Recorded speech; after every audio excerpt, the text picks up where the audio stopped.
Glenn Brown. Ryan Meown. We are here on our first episode of Love at First Try. Hey, quick caveat here from Ryan, one of the hosts of Recommendations Required. You just heard us call this podcast Love at First Try, which it's not. We initially started the podcast with that name, later switched it to Recommendations Required around episode, I think, 5 or 6. So for the next couple episodes, you're going to hear us call it Love at First Try. It's not, 20 seconds into our first podcast episode and we're already doing great, but I hope you like the rest of the episode. All right, back to it. Working title. Working title. Yeah, we'll see. I like it. I think it's good. Okay. I think it's good. It'll hang around. It feels At least for one episode. It feels to me though, if you were on the Spotify app or whatever podcast app and you hit Love at First Try and then you heard these voices, you'd be like, It just feels like it should be like an Oprah show or something. It does feel a little abstract. Little.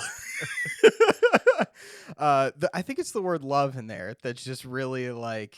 Yeah, but I want you to makes love it fluffy. I want you fluffy to love is the word I'm looking fluffy. for. Okay, that's a good word. But we're here for serious content. Serious content, no giggling, no fun to be had here. Nope. Straight faced the so whole time. So we're figuring this podcast out. This is Glenn's first time on the mic. It is. And anything. So this is very exciting. So I'm actually going to throw it to you, Glenn. Can you explain to the listener? Oh God. What Love at First Try is? What we're thinking of doing? Sure. I can attempt to explain this. And if we need to cut out the next 30 tries of you explaining this, we can do that. So. Sure. Okay, cool. I appreciate that. Yeah. Just whoever's editing this, just edit all this out. I'll get it there eventually. Yeah, so essentially, I think this sort of came out of every time we seem to hang out, especially if we go a little bit longer in between hangouts.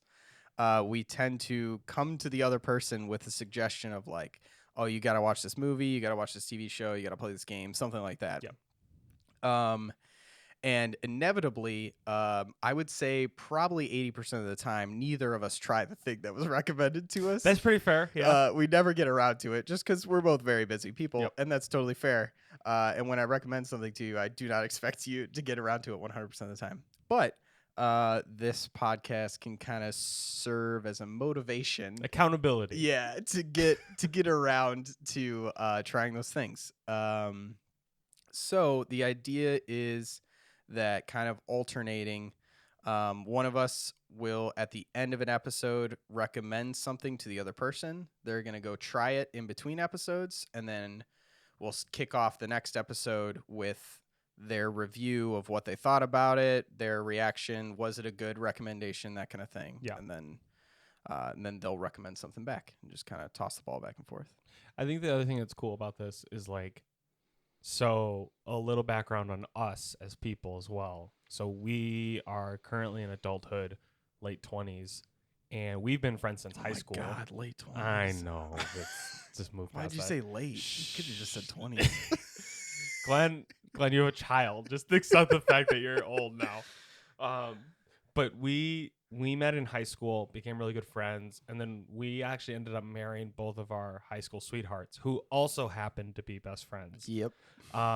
That's not important to the story. I just think it's a cool little fact. It is a cool factoid. So it's like, yeah, double dates are super easy because we're all been friends since high school. But Glenn decided to move. I currently live in Illinois. We grew up in Illinois. You decided to move to Wisconsin. I did, yeah. Because it's cheaper and honestly makes more sense in a lot of ways. My girlfriend at the time decided to move to Wisconsin, so I was like, well, I got to go to college, and I kind of want to be close to her, so I guess I'm going to Wisconsin. Good strategy. Good move. So he moved, and we just like really click with our hobbies, like our show. It's always, our friendship has always been, I don't want to say centered, but like that's been a huge motivating force of like doing stuff together. Yeah, sharing experiences together. And I think like out of a lot of my friends, Glenn tends to like enjoy the same level of play that I do. Like even as an adult, I think it's important that you cut out time of just the seriousness of life and like do something that's stupid, whether it's a video game, a board game, just like engaging in that playful side. And so like I feel like the podcast too on one end is like accountability for us to try these things, but then also an excuse to just get together. Sure. Yeah. Catch up and then just get to talk about these things because as life gets busier and busier, it's harder to like cut that time out. So like this is just a good excuse. Like, oh, I gotta go record this episode and hang out with my buds. So I'm excited for that and just to kind of see what things come out of it. We have a couple things. You have something that you are gonna pitch me on, but I'm trying to think if there's anything else that we have to kind of explain. Or I mean, do we want to kind of quick peek into maybe some of the stuff we're into that might show up on the show, like just general kind of topics? So yeah, what are you currently into? What are some you don't have to say specifically, but what are some things that you're interested in pitching me on? Sure. So I started formulating kind of a list, but I think kind of our combination of interests is our biggest overlaps are probably TV, movies, board games, video games, kind of stuff you kind of already mentioned. So I have quite a few of like topics in those kind of categories. Yep. So those will probably be frequent ones. But also I have some like more weird ideas, like just fun stuff I find from day to day that I'll probably pitch you here and there. So I wouldn't say it's going to be that narrow to those things, but those might be the majority of the things. I think they're easy to fit in. Yeah, there's one that I specifically want to do, and I want to have you try it, but it's a really big time commitment, and you'll hate me for bringing it up. Oh, good. Yeah, it's Sweet. like not an enjoyable thing, but it's also really great. Okay. So maybe in one of these episodes I'll go, this is the one I was talking about, our first episode. You're like, good. Damn it, Ryan. I can't wait. I mean, I feel like I'm looking forward to like the good mix of topics. Like I feel like we'll both run into like a TV show we're talking about that we just both absolutely fall in love with, all the way down to like, I don't know, maybe one of us recommends like journaling to the other one or something, and it gets a little more serious, and like we talk about like how that's improved our lives and stuff like that. Love that.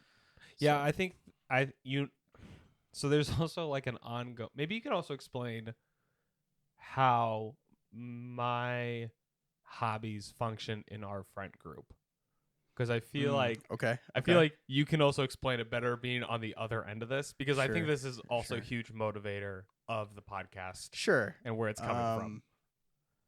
Man, my gut reaction of how to explain it feels like I'm putting you on blast. Just do it. Just put me on blast. Okay, it's fine. So I feel like in our friend group, Ryan was always the like, oh man, I got this new fresh thing. Everyone's gonna love this thing. We should all get into it. And I think, to be fair, sometimes that hits hard, especially for me. I don't know what it is about me, but I seem especially susceptible to the things you recommend, where you'll recommend something, like a podcast, and you'll recommend this thing to me and be like, oh yeah, like I'm seeing you next week, like let me know what you think. And I'll come back next week and I'm like, yeah, I'm 300 episodes in, I'm loving this, it's so good. Insane. You always take it I take much it farther. way too far, which is sometimes not a good thing.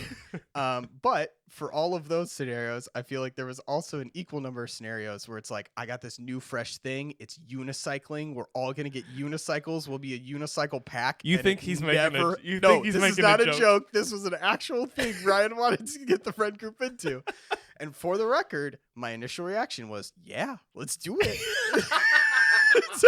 That sounds awesome. I have all the time in the world. Let's get into unicycling. And then I was like, you know what? I better not be the first person to pull the trigger on this, because I feel like I'm going to buy a unicycle and be the only one with a unicycle.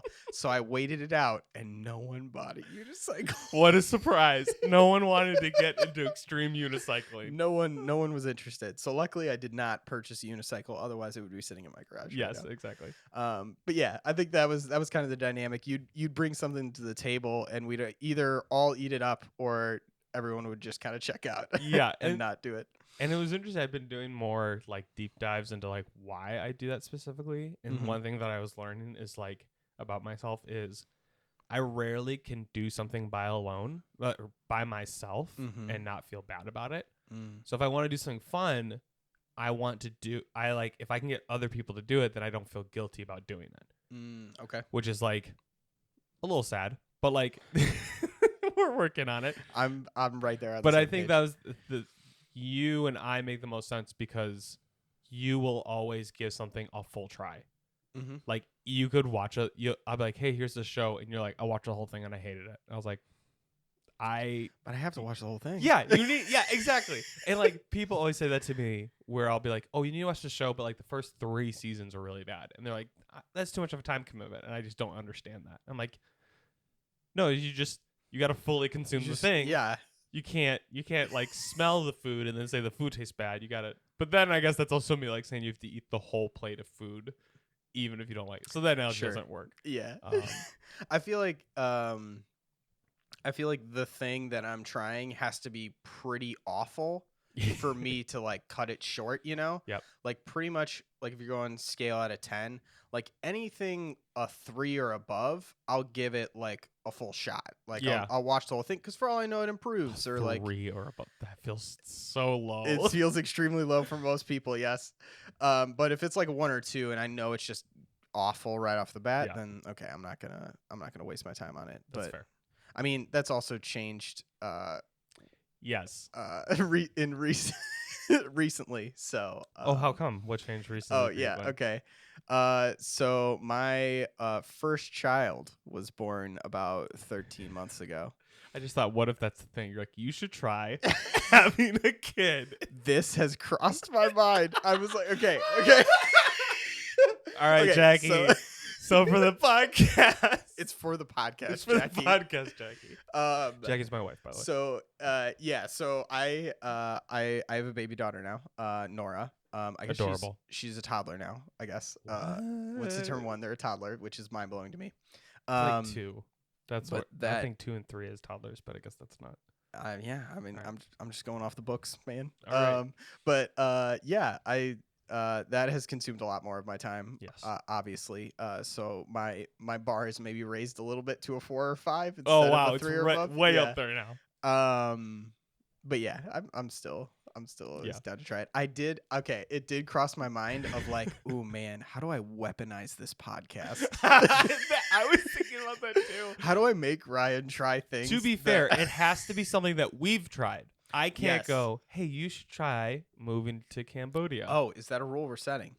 Ooh, I feel like it is. Because, okay, so... Can I suggest something to you that I have not tried? That's a question. So I have something on my list. It's a video game that I think would be very up your alley. Is this the vampire one? Yes. Okay. It's on my wish list. Sneak peek. But I don't think it would be up my alley. Like I don't think I would enjoy it. I'm willing to give it a shot, like for the podcast. But I think you have. I think in that try scenario. It to some extent. Okay. So like, I have to. You don't have to. You don't have to finish the game. Okay. But like, you could go, hey, I tried this thing and I hated it, but I think you would like it. Okay. So we're putting the stipulation. You have to also try it. Yes. So that way it can't be weaponized against the other person. Yes, exactly. Okay. Well, I have tried having a child, so yes. So you can weaponize. Guess what's that. coming for you? Oh, great! I can't wait. I think that's kind of it for the podcast. This will probably be one of our shorter episodes because it's just kind of explaining that. Well, are we gonna do the B-side? We are going to do the B-side. Okay.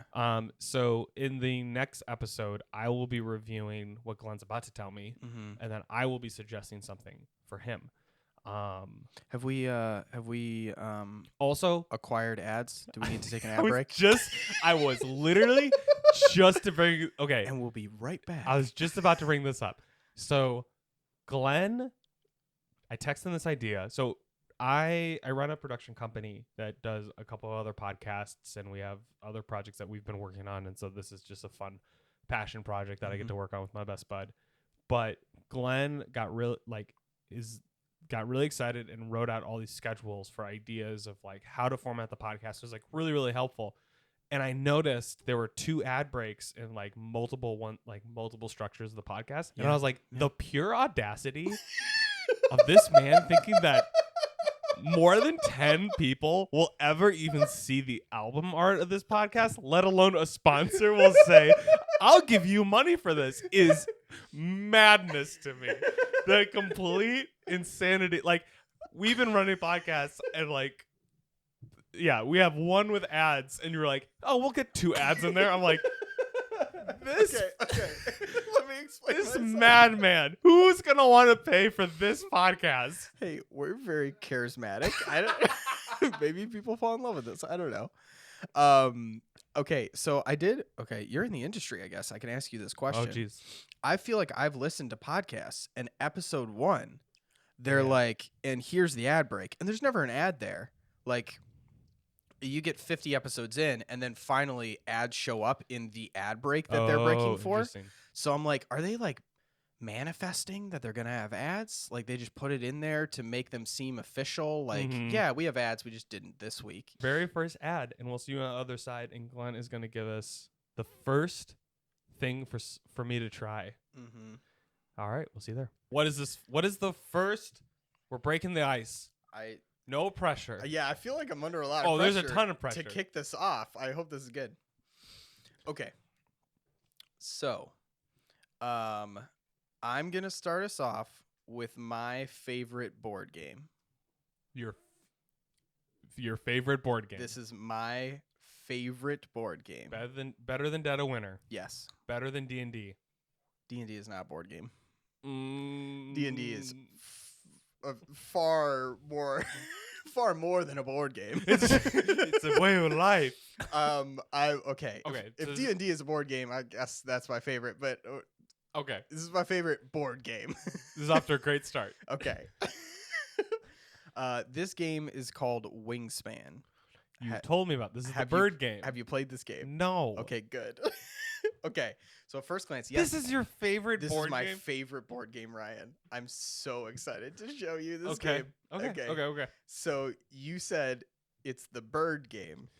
Yes. This is correct. Wingspan refers to the length from tip to tip of the wings of a bird. Mm-hmm. Thanks for that. Yes. So this game is themed on bird watching. So this game has a deck of cards, and every card is a different bird, an actual bird.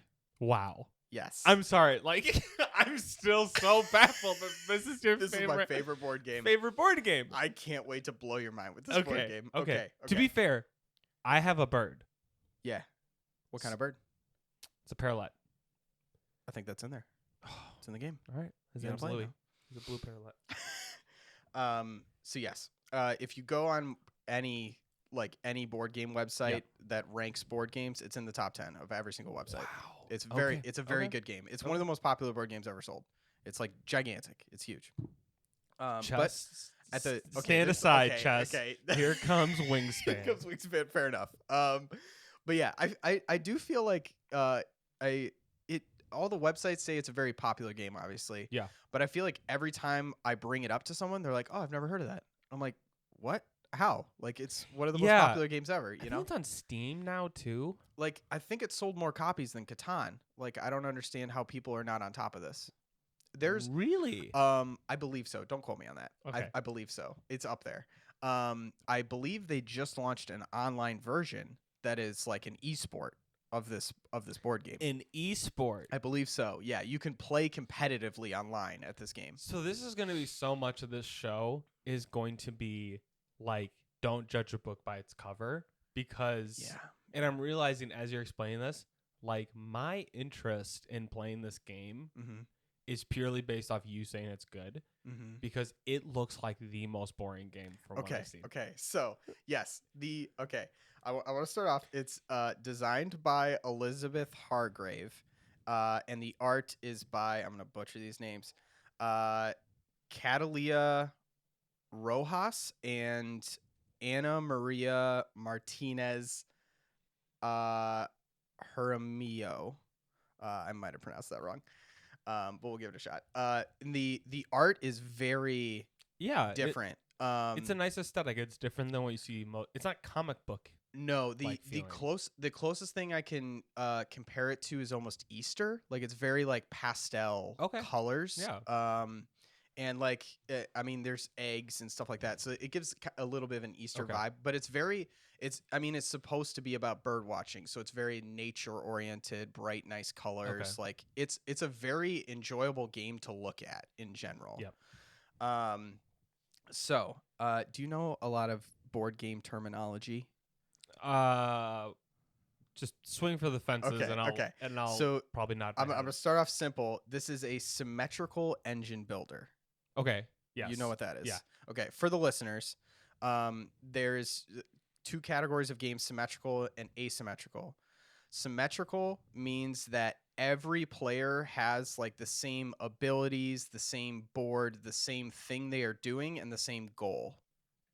Asymmetrical, which I believe Root might be a good example of an asymmetrical game. That's another game. That I have not tried, but Neither have I. people have said very good things about it. Or Villainous is another popular one, where you are playing maybe a faction or a character that has different abilities from everyone else, and your end goal for the game is different. Okay, so Dead of like Winter is a little bit. Yeah. You have like betrayers or something, or Got it. personal goals. That's a little bit asymmetrical. I'm also realizing that I said I knew it was, and I absolutely didn't know. Okay. So I'm well, glad it's a that good you- thing I Yeah, explained I'm it. glad you So explained this is symmetrical, Okay. which means everyone is playing the same game with the same goal. Okay. It's also an engine builder, Okay. which essentially means that you are kind of building this machine that does more and more for you every turn.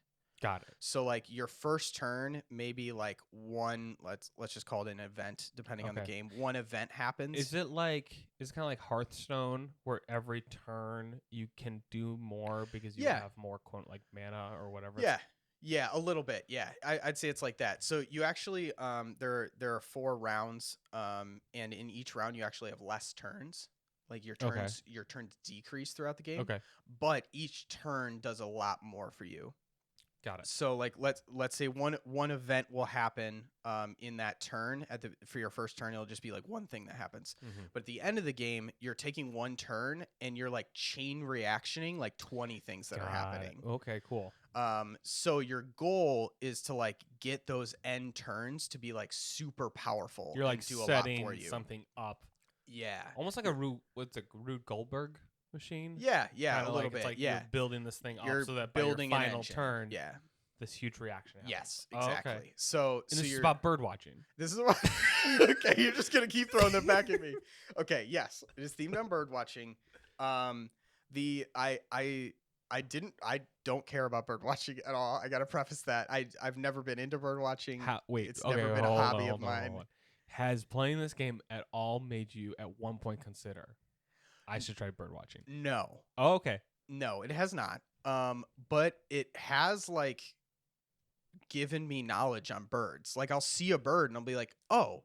Wow. That's funny. That's like a parakeet, or like that's like an American crow or something like. Name another.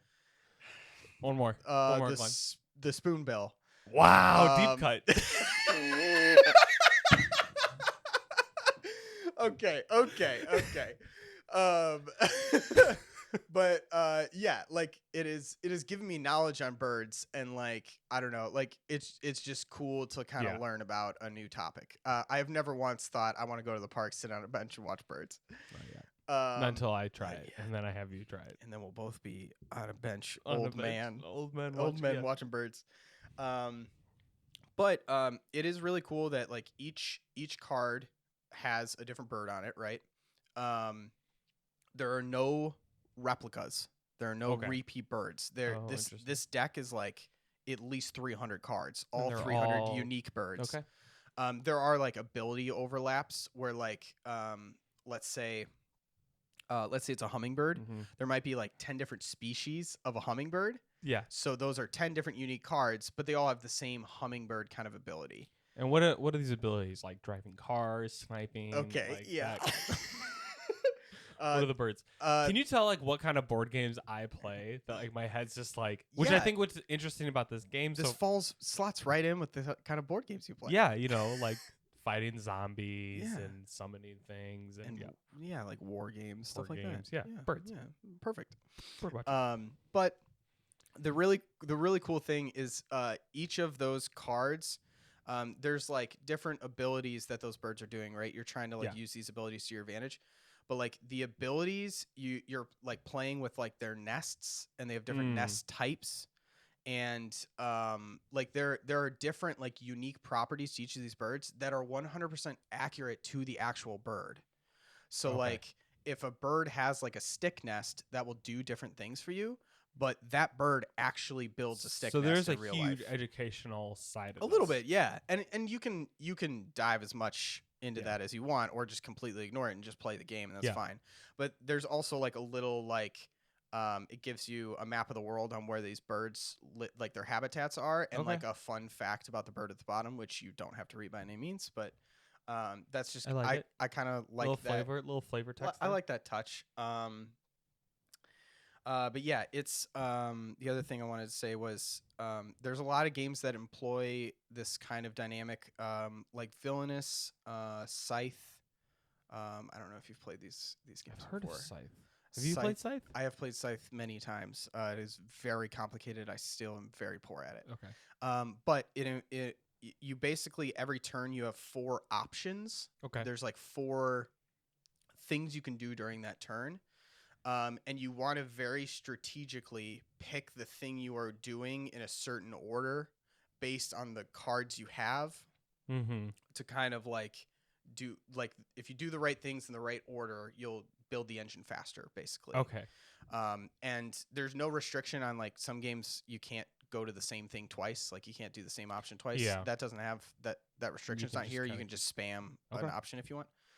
But yeah, you're picking through these options. You're randomly drawing birds, so you really have to change your game depending on the birds you are drawing. Okay. Because they'll have different abilities that play off each other differently, stuff like that. My one kind of caveat Okay. before we return for the next episode is I would like you to play the game at least twice. And I'm actually gonna play the game like right after this episode. Yeah. I think ideally 3 times, but I think you'll get it in 2. Like you're familiar with board games, but it's essentially I say that because the first game you're really learning how to play this game and how it works. Okay. And since it's an engine builder, right? You're Mhm. building up this big thing.